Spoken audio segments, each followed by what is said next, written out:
नहीं मोहम्मद सर, बहुत बहुत शुक्रिया शेरी पॉइंट को टाइम देने के लिए। सर आज विज़िट है प्राइम मिनिस्टर इमरान खान का, कराची आ चुके हैं। वो 1100 अरब का पैकेज भी कराची पैकेज भी अनाउंस कर लिए। सर क्या समझते हैं आप कि ये पैसे कौन यूज़ करेगा कराची पर, किसको दिए जाएंगे ये पैसे? बिस्मिल्लाहिर्रहमानिर्रहीम। वो कहते हैं देर आए दुरुस्त आए, लेकिन बहरहाल इमरान खान साहब आ ही गए। एक आवाज़ लगी थी 25 जुलाई 2018 के इलेक्शन से पहले कि वज़ीर आज़म कराची से। अच्छा, आइनी तौर पर अगर मैं बात करूँ, या आइनी तौर पे या अखलाकी तौर पे ऐसा होता रहा है माजी के अंदर कि पिछले 73 साल से जब भी वज़ीर आज़म ने कभी हलफ़ लिया है तो हलफ़ लेने के बाद वो दूसरे दिन तीसरे दिन मज़ार कायद पे ज़रूर हाज़िरी देने के लिए आते हैं। और वज़ीर आज़म साहब हमेशा वो ये कहते रहे मेरा जो विज़न है वो कायद आज़म है। लेकिन अफसोस रहा कराची में कि कराची के अवाम ने देखा कि वज़ीर आज़म साहब उस वक्त भी हलफ़ लेने के बाद 36 दिन बाद कराची के दौरे पर आए थे। और अब क्योंकि वो अब दौरे पर आए हैं, उस वक्त दौरे पर आए हैं जब कराची की आवाम, कराची की जो सूरत हाल बनी हुई थी, कराची के अंदर जो हालात बने हुए थे, और कराची में क्योंकि इनके अपने तकरीबन 21 में से 14 MNA मौजूद हैं और 30 तकरीबन लगभग जो है वो इनके MPA मौजूद हैं, फिर सदर पाकिस्तान, गवर्नर, फिर इनकी इत्तेहादी जमात का एक बहुत बड़ा यहाँ लाजमी सी बात उनके चेयरमैन है, mayor Karachi, deputy mayor Karachi. और यहाँ कराची वालों ने अब इनको इलेक्ट किया या सिलेक्ट किया, ये तो अब कराची के अवाम ने फैसला करना है। क्योंकि जो इलेक्टेड लोग होते हैं उनको फ़िक्र होती है, उनको फ़िक्र ये होती है कि लाजमी सी बात है वोट लिया है तो कल आवाम को जवाब भी देना है और आने वाले इलेक्शन के अंदर वो दोबारा कैंडिडेट भी होंगे। तो अब क्योंकि अब ये आए जिस तरीके से कराची में जो कुछ होना था, कराची जब खून के आंसू रो रहा था, इस कराची के अंदर जो हालात बने हुए थे, तो मेरा ख्याल था उस वक्त वज़ीर आज़म साहब को इस कराची के अंदर पूरे 10 दिन यहाँ स्टे करना था और कराची में से कराची की आवाज़ थी कि वज़ीर आज़म कराची से। लेकिन हमेशा हस्ब तौफीक ऐसा ही होता रहा है कराची के साथ कि कराची में ना सदर पाकिस्तान, ना कराची में ना वज़ीर आज़म साहब, ना कराची में इनके MNA MPA, ना इनके इत्तेहादी जमातें, कोई भी कराची के अवाम के साथ खड़ा नहीं हुआ। कराची में अगर कोई खड़ा हुआ तो आप ये देखा कि आपने वज़ीर आला मुराद अली शाह पिछले कोई पूरा वीक जो है वो कराची के अवाम के साथ जो हालात बने हुए थे उनके साथ पेश नज़र आए। अब क्योंकि वो आए हैं कराची के अंदर, अब कराची में आने का मकसद 2 किस्म के मकसद हो सकते हैं। या तो मकसद सियासी मकसद हो सकता है, या दूसरा कराची की तकलीफ़। अगर हम बात करें मकसद, अगर तकलीफ़ है तो तकलीफ़ तो अब गुजर गई है, और अगर सियासी मकसद है तो सियासी मकसद के अंदर ऐलानात तो बात ये है कि वज़ीर आज़म साहब ने पहले भी बहुत किए थे। कराची के अंदर, कराची में इन्होंने कमेटी बनाई थी और उन्होंने कमेटी ने बताना था कि कराची में किन किन चीज़ों की ज़रूरत है और हमें क्या क्या करना है। और उस कमेटी में इनके तमाम जो MNA MPA उस काबीना का वो हिस्सा भी थे।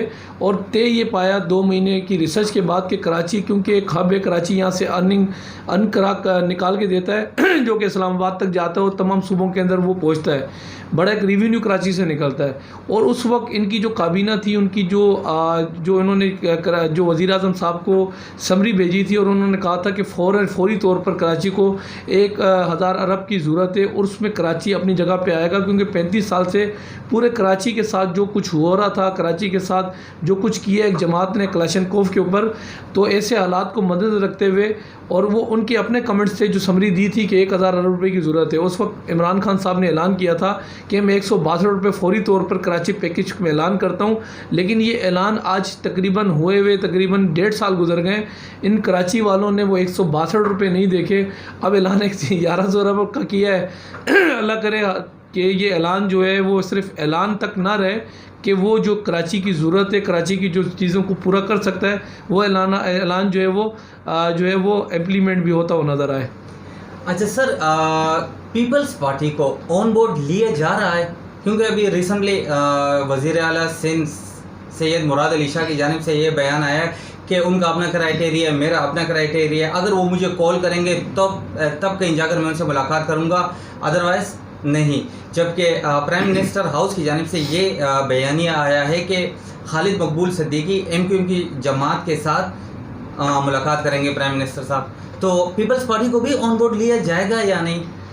देखिए, एक रवायत रही है तहरीक इंसाफ की, वो कहते हैं कि वन मैन शो हम खेलें, और वन मैन शो खेल खेल के आज जो पाकिस्तान की जो सूरत हाल इन्होंने बना ली है, हम ये समझते थे कि शायद हो सकता है कि इनके पास मारे माशियात जो इन्होंने कहा था हो सकते हैं इनके पास, लेकिन जो जिस किस्म की इनकी गुफ्तगू होती है, चाहे वो वज़ीर आज़म हो, चाहे इनके नीचे MNA या और अदर गवर्नर्स की मैं बात करूँ, तो ये जो जिस किस्म की गुफ्तगू करते हैं कि मुल्क जो है वो सही सिमत में जा रहा है, बकुल वज़ीर आज़म साहब के, कि वज़ीर आज़म साहब ने कुछ दिन पहले प्रेस कॉन्फ्रेंस की कि मुल्क के अंदर गुर्बत ख़त्म हो रही है और मुल्क के अंदर जो इस वक्त जो क्राइसिस है उस क्राइसिस से मुल्क निकल रहा है। लेकिन बात ये कि अब एक बात हमें समझ आ गई कि इनका दिमागी तवाज़ुन ठीक नहीं है। मुल्क की सिमत उस वक्त ठीक होती है जब GDP रेट ऊपर जाता है। आज GDP रेट 5.8 से आज 0 पे ये लोग लेकर आ गए और ये कहते हैं कि मुल्क की सिमत जो है वो ठीक जा रही है। मैं नहीं कहता, ये एशियन बैंक की रिपोर्ट पढ़ लें, वो कहते हैं कि इस मुल्क के अंदर जो अगर महंगाई है, महंगाई वो तकरीबन 11 कुछ जो है वो महंगाई बढ़ी है। और अगर बात करें जो इनकी अपनी टीम है, वो ये कहते हैं कि महंगाई सिर्फ जो बढ़ी है वो 7.7 कुछ बढ़ी है। लेकिन अगर मैं अतवाद की बात करूँ, रोज़ हाउस होल्ड आइटम की बात करूँ या रोज़ यूज़ वाले आइटम की अगर मैं बात करूँ तो 300-350 तो % सिर्फ अदवात के ऊपर इन्होंने जो है वो चीज़ें महंगी की हैं। अब अगर आपने जो बात की है जो है इनका दौरा, इस दौरे पर अगर मैं बात ये करूं, जब ये यहाँ आए तो इन्होंने वन मैन शो खेलने की कोशिश की है और कोशिश की है कि जो हुकूमत यहाँ मौजूद है, जिनको इलेक्ट किया गया है, 2 तिहाई अक्सरियत के साथ पाकिस्तान पीपल्स पार्टी सिंध के अंदर मौजूद है। और अगर बात करूँ जिस तरीके से इस सतीली माहौल रवैया रखते रहे, माजी के अंदर भी ऐसा होता रहा कि वज़ीर आज़म साहब ने दौरे किए और दौरे के अंदर इतना इन्होंने जो है वो नहीं समझा कि वो वज़ीर आला साहब को एक टेलीफोन कर दें, उनको कॉल कर लें या उनको कह दें कि आप भी एयरपोर्ट तक आएँ ताकि हम सब मिल के कराची की और जो है वो कराची खिदमत कर सकें। तो जहाँ वन मैन शो होता है वो तो वन मैन शो होने के साथ आज मुल्क का जो हालात जो मुल्क के बने हुए हैं और ये चाहते हैं कि ये कराची के अंदर भी वही हालात बने रहें। लेकिन पाकिस्तान पीपल्स पार्टी हमेशा पार्लियामेंट की बालादस्ती और रूल ऑफ लॉ पर यकीन रखती है और हमने एक तवील दास्तान है पाकिस्तान पीपल्स पार्टी की। हमने हमेशा मिल के चलने का अज़म जो है हमेशा जो है वो लिया है और किया है। तो हमने जब भी कोई बात की है तो हमने ऑन बोर्ड तमाम जमातों को लिया है, उनकी जो रिकमेंडेशन थी उसके बाद फैसले हमने इस कराची के लिए जो है वो किए।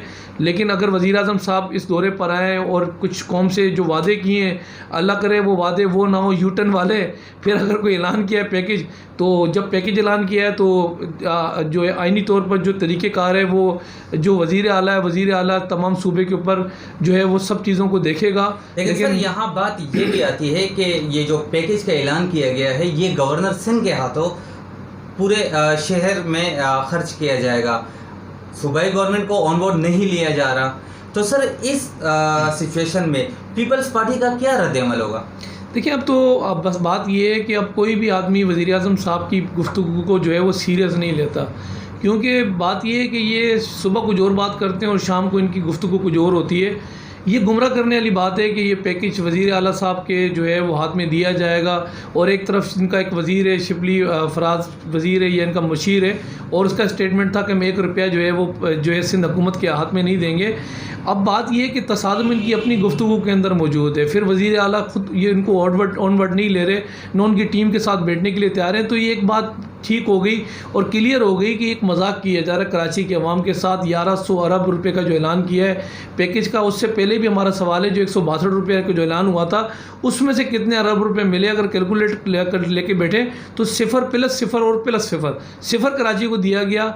अब भी ऐलान किया है, ऐलान पे अगर बात ये है कि सब चीज़ें और पूरी हो सकती हैं तो मेरा ख्याल है फिर पूरा कराची जितना भी है वो ऐलानात के चक्कर में बैठा रहे। लेकिन ऐसा नहीं है, जो ऐलान इन्होंने किया उससे पहले पाकिस्तान पीपल्स पार्टी ने भी ऐलान किया कराची के लिए और इंशाअल्लाह ताला वो आप इम्प्लीमेंट होते हुए देखेंगे। सर मैं थोड़ा सा अपना सवाल रिपीट करना चाहूँगा। सर जो अमाउंट है, जो पैकेज है, वो गवर्नर सिंध के हाथों जब खर्च किया जाएगा इस शहर पे, पीपल्स पार्टी का क्या स्टांस होगा, क्या रद्द-ए-अमल होगा? देखिए, बात ये है कि कोई भी तरीक़ेकार जो आइन में बना हुआ है, जो आइन जो बात कहता है, हम कहते हैं कि रूल ऑफ लॉ की बात करें। अगर बात ये रूल ऑफ लॉ के मुताबिक ये जो पैकेज है ये CM साहब के हाथों खर्च होना चाहिए। सर आइनी तौर पर तरीक़ेकार भी ये है। बात ये है कि गवर्नर साहब के जो इख्तियारात हैं, गवर्नर साहब के पास ये इख्तियारात नहीं है कोई पैकेज वफाक दे और वो जितना वो पैकेज हो वो पैकेज जो है वो इस्तेमाल हो, चाहे रोडों का मामला हो, चाहे वो अंडर पाइप पासिस हों, चाहे वो फिर नालों के मामला हों। तो इसके लिए जो आइन बना हुआ है, यहाँ आइन अगर मैं बात करूँ MKM ने 2013 के अंदर, उस वक्त इनका लाजमी सी बात है कराची के अंदर इनके MPA भी थे, उस वक्त इनके MNA भी थे और इनकी एक बड़ी रेंज थी इनके पास जो अक्सरियत थी। उस वक्त इन्होंने जो है वो प्रेशराइज करके बल्दियाती एक्ट 2013 पास कराया था और बल्दियाती एक्ट के अंदर ये चीज़ें बांट दी गई थी किसके क्या इख्तियारात हैं। इख्तियारात जो अगर मैं बात करूँ कराची पैकेज की, तो कराची पैकेज के अंदर जिन चीज़ों पे ये इस्तेमाल होना है, चाहे वो नाले हों, चाहे वो रोड हों, चाहे वो अंडर बाईपासेस हों, चाहे वो जो है वो दीगर मंसूबे हों, तो उसमें आइनी तौर पर 20 जो है वो मेयर कराची के पास जो है वो महकमे दिए गए थे। तो महकमे डिवाइडेड है। अगर महकमे कुछ अगर मेयर के पास हैं और कुछ बल्दियात के पास हैं और कुछ सिंध हुकूमत के पास हैं, तो क्या हम ये तो सवाल ये बनता ही नहीं है कि वो गवर्नर साहब उन पैसों को इस्तेमाल कर सकता है। तो इस्तेमाल करने के लिए उसको इन चीज़ों को जो है वो लेके चलना पड़ेगा। जो मेयर कराची के जो चीज़ें उसके अंडर आती हैं, अब तो खैर मेयर कराची नहीं है, लेकिन एडमिनिस्ट्रेटर के पास जो चीज़ें आती हैं वो एडमिनिस्ट्रेटर ही काम कर सकता है। जो बल्दियात के मिनिस्टर के पास चीज़ें आती हैं वो बल्दियात के मिनिस्टर काम कर सकता है। तो गवर्नर के पास ना आइनी तौर पर ना किसी किस्म की इस किस्म की कोई जो है वो उनके पास कोई परमिशन है, लेकिन वो चाहें तो सब कुछ कर सकते हैं। उसकी वजह ये कि सिलेक्टर जो चाहे तो इस मुल्क के अंदर सब कुछ हो सकता है। नहीं, और अगर ऐसी सिचुएशन आ भी जाती है तो पीपल्स पार्टी प्रोटेस्ट का जो राइट है वो महफूज रखती है, तो प्रोटेस्ट करेंगे आप? नहीं, कभी भी हम प्रोटेस्ट नहीं करेंगे और ना हम प्रोटेस्ट जो है वो किसी को करने देंगे। अगर कोई कराची की खिदमत करने के लिए आ रहा है तो बिल्कुल आए, लेकिन बात ये है कि हमने कभी ना नहीं किया। आपके के अंदर भी आपको भी याद होगा कि अली जैदी साहब वफाक की तरफ से एक आए थे और कराची के अंदर उन्होंने फ़ैसला किया था कि मैं कराची बिल्कुल क्लीन कराची और मैं कराची बिल्कुल साफ़ कर दूंगा। हमने उनको वेलकम किया, लेकिन उसके बाद जो उन्होंने स्टांस पेश किया कि मैं चंदा मांगूंगा और चंदे पर कराची जो है वो हम साफ़ करेंगे, और हमें बड़ी तकलीफ़ हुई। यकीन करेंगे हमें तकलीफ़ इसलिए हुई कि जो कराची जो रेवेन्यू निकाल के देता है उस ये कराची चंदे से आज़ाद हुआ था। आप भीख मांग के कराची की सफाई करेंगे, लेकिन बहरहाल हमने कहा फिर भी आप आएँ कि करें सफाई। लेकिन जो सफाई क्या हुई, जो सफाई करनी थी कचरे निकाल के गटरों में से वो निकाल के रोडों पे फेंक दिया, नालों से कचरा निकाला अली जैदी साहब ने उठा के पार्कों में फेंक दिया। फिर इसी तरीके से कचरा उठा के वो जितने हमारे ब्रिजेस बने उनके नीचे फेंक दिया। तो ये बजाय सफाई करने के उल्टा और उन्होंने नुकसान कर दिया कराची का। फिर जो उसमें सफाई जो हमें करनी पड़ी उस पर कई लाख टन कचरा फिर लाजमी से बात है सिंध हुकूमत को फिर उठाना पड़ा यहाँ से। तो आइनी तौर पर जो इख्तियारात है मैं समझता ये हूँ कि वो इख्तियारात हर आदमी इख्तियारात के तौर पर इस्तेमाल कर सकता है। मैं कहता हूँ ये हूँ कि पाकिस्तान पीपल्स पार्टी कहती है मिल के काम करें। आप गवर्नर को अगर आप पैकेज देते हैं तो ठीक है, अच्छी बात है, गवर्नर लगाना चाहता है तो लगाए। कराची की खिदमत के लिए जो आगे बढ़ चढ़ के हिस्सा लेगा पाकिस्तान पीपल्स पार्टी उनका साथ देगी। ओके सर, बहुत बहुत शुक्रिया।